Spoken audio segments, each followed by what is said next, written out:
그녀의 아들에게 유리한 사건이 판결되었으므로 이제 그것을 왕의 아들 압살롬에게 적용할 때입니다.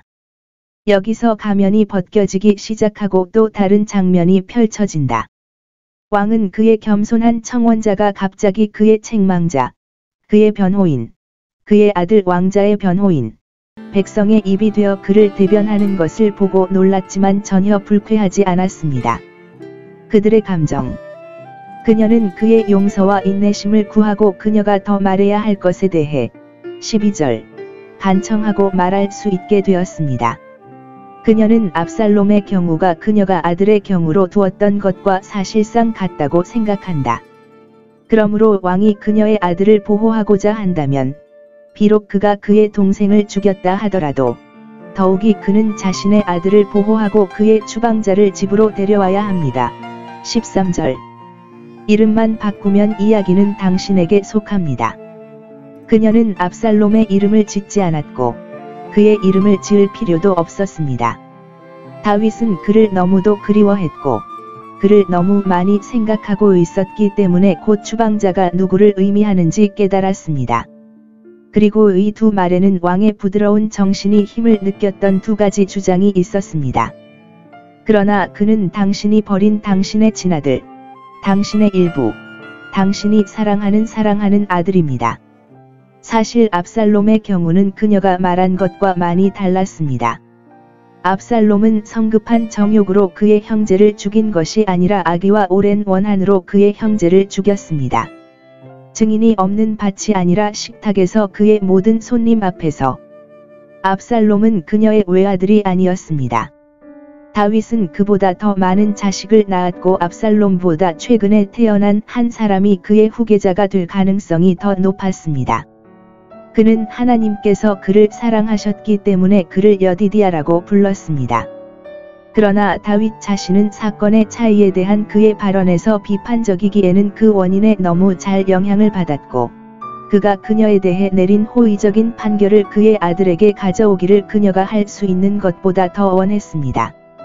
그녀는 왕을 설득하여 압살롬을 추방해서 불러내고 그를 사면하고 그를 다시 그의 은총으로 받아들이도록 설득한다.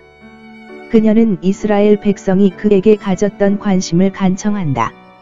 그에게 행한 일은 왕위에 오르는 그를 주목하는 하나님의 백성에게 행한 것이라 적어도 다윗의 집 전체를 주목하고 그것과 언약이 맺어졌으므로 그들은 꽃이 만발한 그 가지가 너무 많이 떨어져서 쇠퇴하고 쇠퇴하는 것을 길들여 볼 수 없습니다.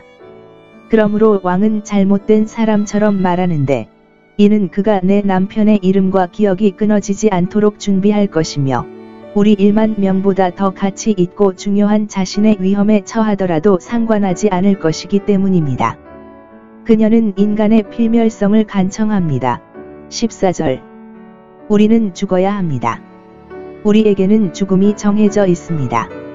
우리는 그 일 자체를 피할 수도 없고 다른 때까지 미룰 수도 없습니다. 우리는 모두 죽을 운명에 처해 있습니다. 그리고 우리가 죽었을 때 우리는 물이 땅에 엎질러진 것처럼 기억이 나지 않습니다. 아니, 우리가 살아있는 동안에도 우리는 과거의 불멸성을 잃어버렸습니다. 압살롬이 암논을 죽이지 않았다면 암논은 언젠가 죽었을 것입니다.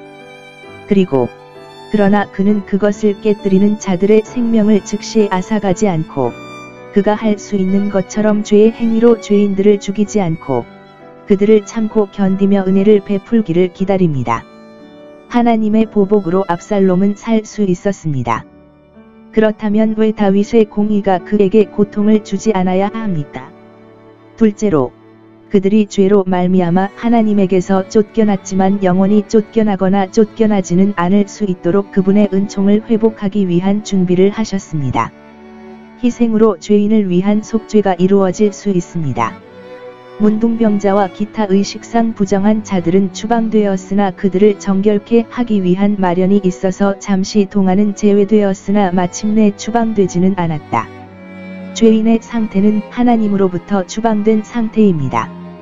가련하게 추방된 죄인들은 그것을 방지하기 위해 어떤 조치를 취하지 않는다면 하나님에게서 영원히 추방당할 것입니다. 그들이 그렇게 되는 것은 하나님의 마음에 어긋나는 일입니다. 그분은 아무도 멸망하는 것을 원하지 않으시기 때문입니다. 무한한 지혜는 그것을 방지하기 위해 적절한 수단을 고안했습니다. 따라서 버림받는 것은 죄인 자신의 책임입니다. 우리 모두를 향한 하나님의 선의의 이해는 우리로 하여금 서로 긍휼히 여기고 긍휼히 여기는 마음을 갖도록 해야 합니다. 마 18시 32분 33. 그녀는 왕에 대한 높은 칭찬과 왕이 어떤 경우든 다른 경우에 모두 정의롭고 친절한 일을 할 것이라는 그녀의 확신을 강하게 표현하면서 연설을 마칩니다. 15 물결표 사인 17절. 그 사건이 실제인 것처럼 그녀는 여전히 자신과 아들을 위해 간청하지만 압살롬을 의미합니다. 그녀는 백성들이 그녀를 두렵게 만들었다면 그렇게 왕을 괴롭히지 않았을 것이다. 그녀 자신의 경우를 이해한 그녀의 모든 이웃들은 그녀와 그녀의 아들이 피해 복수자로부터 파멸 직전에 있다는 것을 그녀로 하여금 걱정하게 만들었습니다. 압살롬의 경우를 깨닫고 왕이 전에 알지 못하던 일을 깨닫게 하여 그 나라는 압살롬에 대한 그의 가혹함에 진저리를 쳐서 일반 반란이나 폭동이 일어날까봐 정말 두려워했고 그 큰 재앙을 막기 위해 그녀는 감히 왕에게 직접 말을 걸었습니다. 그녀가 공포에 휩싸인 것은 그녀의 무례함을 변명해야 합니다. 그녀는 그의 지혜와 관용에 대한 큰 확신을 가지고 그에게 적용했다. 나 같은 피조물은 압제당하는 자들의 부르짖음을 듣고 가장 가난한 백성이 하나님의 기업에서 멸망당하는 것을 허락하지 않을 것입니다. 무할례자는 압살롬과 같으니 그의 형편이 더욱 중하여 하나님의 유업에서 쫓겨나서 왕은 요압이 손을 의심하고 여인은 이 모든 일에 관여했다고 인정한다. 18 물결표 사인 20절. 왕은 곧 그것을 의심했다. 그는 이와 같은 여자가 그와 같은 순간에 자발적으로 그에게 호소할 것이라고 생각할 수 없었기 때문입니다. 그리고 그는 정치가이자 압살롬의 친구인 요압만큼 그녀를 세울 가능성이 있는 사람을 알지 못했습니다. 그 여인은 그것을 매우 정직하게 소유했습니다. 그녀는 그것이 왕의 마음에 들었지만 그녀는 그것에 대한 칭찬을 스스로 받아들이지 않고 있는 그대로 사실을 말하고 우리에게 그렇게 하도록 모범을 보이고 잘 관리되는 계획. 감히 사실이 되십시오. 아무것도 거짓말이 필요하지 않습니다.